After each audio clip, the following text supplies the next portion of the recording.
විනාඩි 5න් පාටත් අහනවා මැරෙන්නේ නැද්ද තාම මැරෙන්නේ නැද්ද කියලා. ඉතින් මේක හරි බාධාවක්.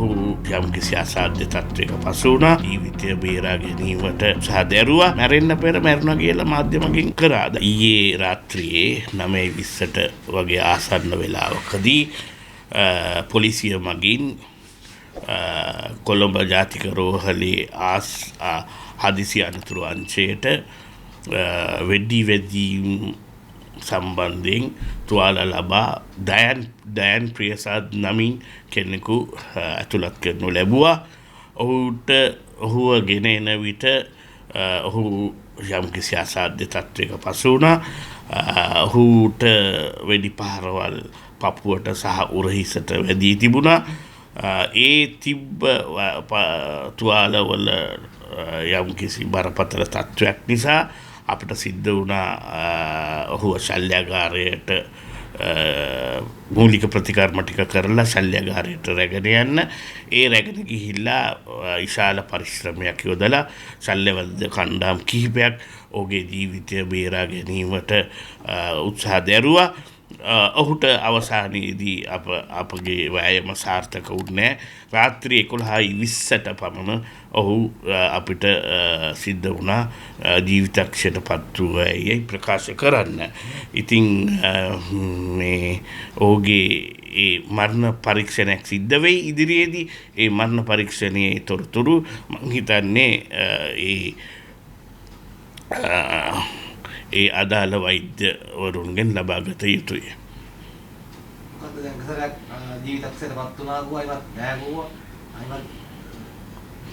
දැන් ඔහු 9:20ට මේ රෝහලට ගෙනාවේ. ඒ ගෙනාවම 9 මාරට යම්කිසි මාධ්‍ය වගයක් විශාල මාධ්‍ය ප්‍රමාණයක් ඔහු ජීවිතක්ෂයට පත් වෙලා කියලා තමයි ප්‍රකාශයට පත් කරලා තිබ්බේ. නැත්නම් ජනතාව දැනුවත් කරලා තිබ්බේ.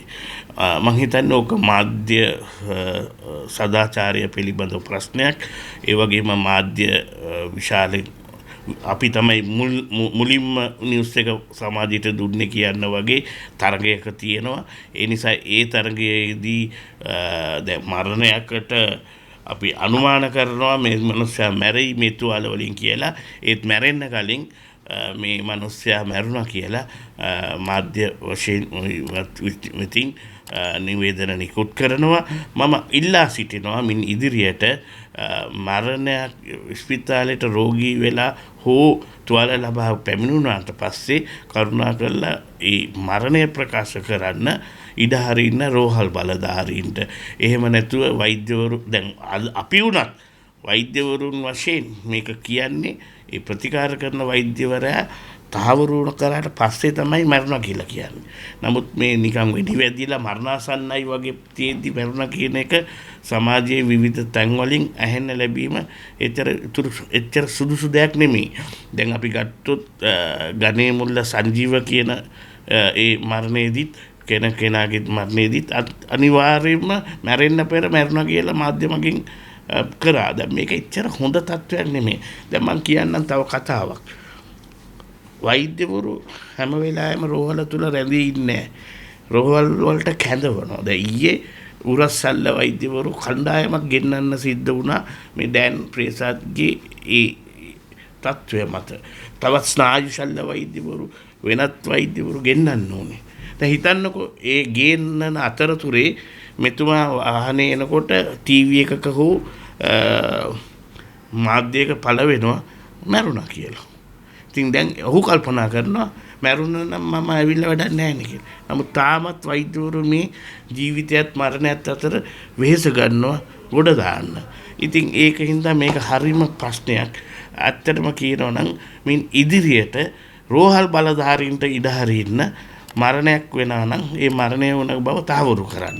නිකන් තහවුරු නොකළ තොරතුරු මත කරුණා කරලා මාධ්‍යයට මෙවැනි ප්‍රකාශ කිරීම ඇත්තටම රෝහල් සේවයටත් රෝහලට ආපු පිරිස් රෝහලට ආපු දුරකථන කෝල් වලින් ගත්තාම ඒක හරි බාධාවක් වෙනවා සාමාන්‍යයෙන් රෝහල් ගෙන යන්න.